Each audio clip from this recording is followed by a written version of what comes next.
Brexit is making us poorer. When are we going to start talking about it? That's what I said on Question Time, and Philip then weighed in with how it's been directly affecting his life. We were then contacted by Mike Cashman to talk about it. Yeah, thanks to the two of you. Leopard print hat, as you're well known on the programme, and Philip. So tell me, what exactly did you say?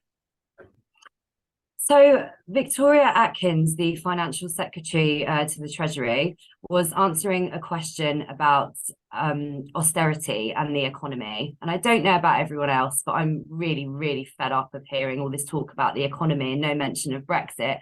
So I asked her, Victoria, you say the UK is facing the same international pressures as the rest of the world, i.e. the pandemic and Ukraine.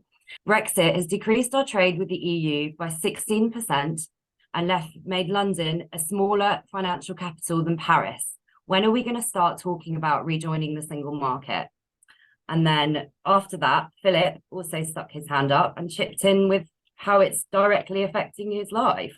Yeah, I mean, the minister she didn't attempt to answer, but she waffled. And I'd gone to Question Time with the intention of speaking my mind on something, probably Brexit. Same.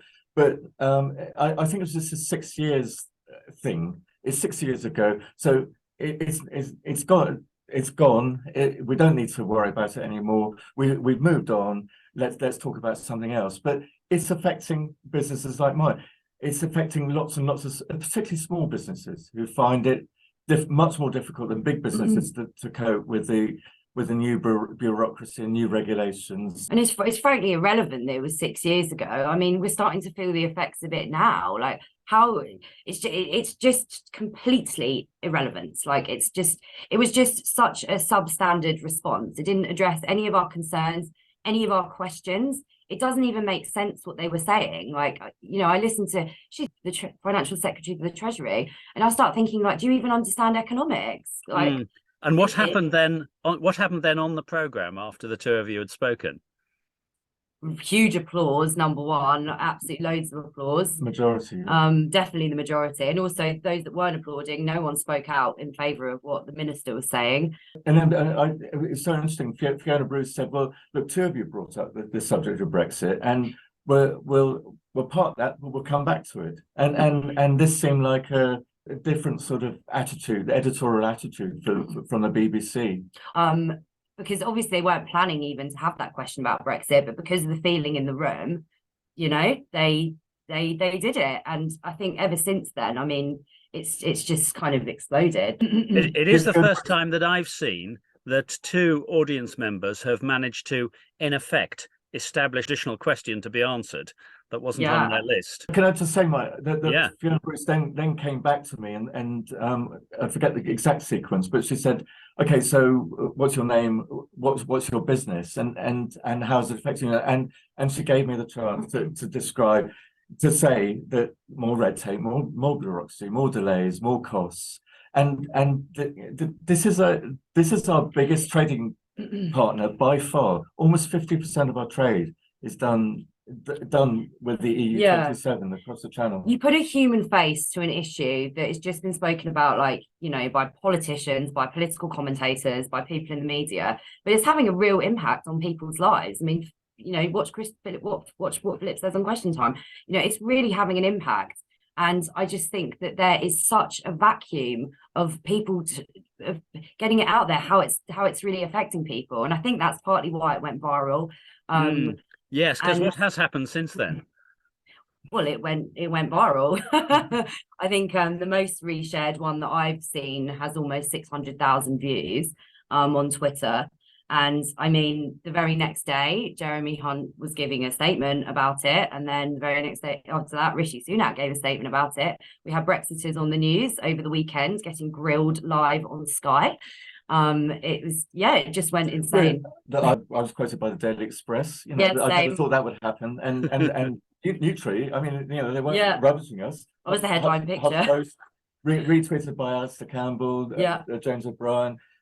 Scientists for EU, European movement, Best for Britain, a huge response. Brexit trended on Twitter, over 100,000 tweets on that first day. Yeah. And what are you hoping for now? in terms of impact from what you've spoken about? I feel like I'm not going to take complete responsibility for catalysing the explosion of conversation about Brexit. And it's not just Brexit as well. PPE scandal, NHS, like Matt Hancock, dare I say more.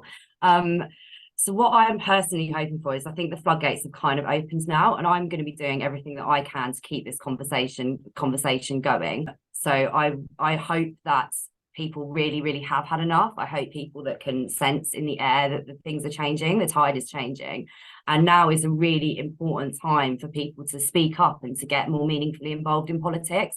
I particularly think that there is a bit of a deficit of people in their 20s and 30s that are actively involved in politics. And I am very social media savvy, and I'm going to be doing whatever I can to bring them into that conversation because it's about our futures. So I'm hoping that this is going to translate into a real movement.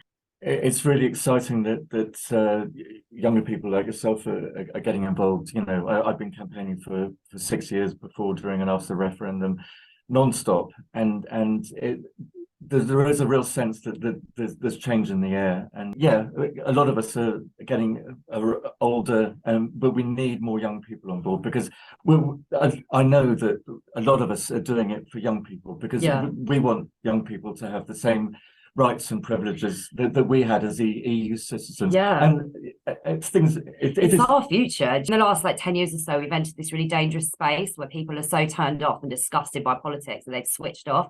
I've got news for you. That's how they win. And look how bad things have gotten. It's got to change. What it comes down to is people care more about being poor than whatever Brexit was supposed to mean. That's the reality of it. It's hitting their pockets right now. And that's why we're seeing, I think, a lot more people speaking out against it. And it also crosses divides. This is not just about left and right. I'm seeing a lot of Tories be anti-Brexit as well now. And yeah, I just think that the time for an open conversation, including everyone, is now. And me and Philip are going to be doing whatever we can to make that happen. You're right. You're right about the amount of Tories, the older, maybe One Nation Tories who don't recognise this party. Yeah. Sorry. And if somebody watching is in that category, join Conservatives for a European Future. If you're a Labour supporter, join Labour for Europe, is what I would suggest. But is there any other response that you two are looking for from people watching this? I mean, I would love to hear from people that don't agree with us, or people, like we just said, that traditionally vote Conservative and now are feeling a bit lost. I think that there's been a real issue around this subject of talking to echo chambers.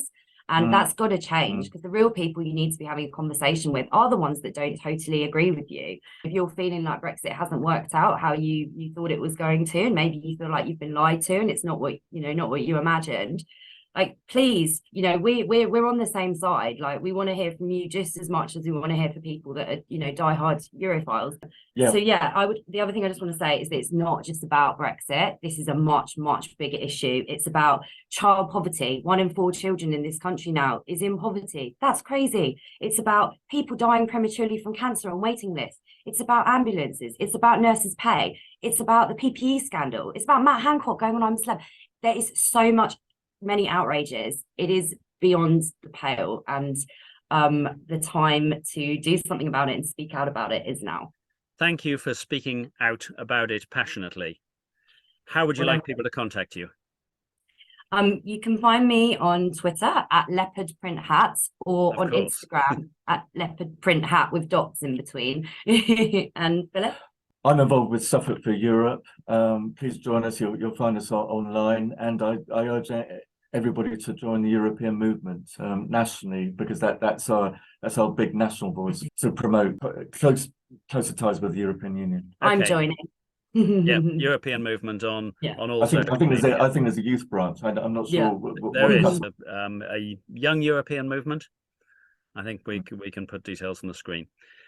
Okay, so to the two of you, thank you very much for talking. That was a joy. It's a pleasure. Oh, brilliant. Thank you so much, Mike.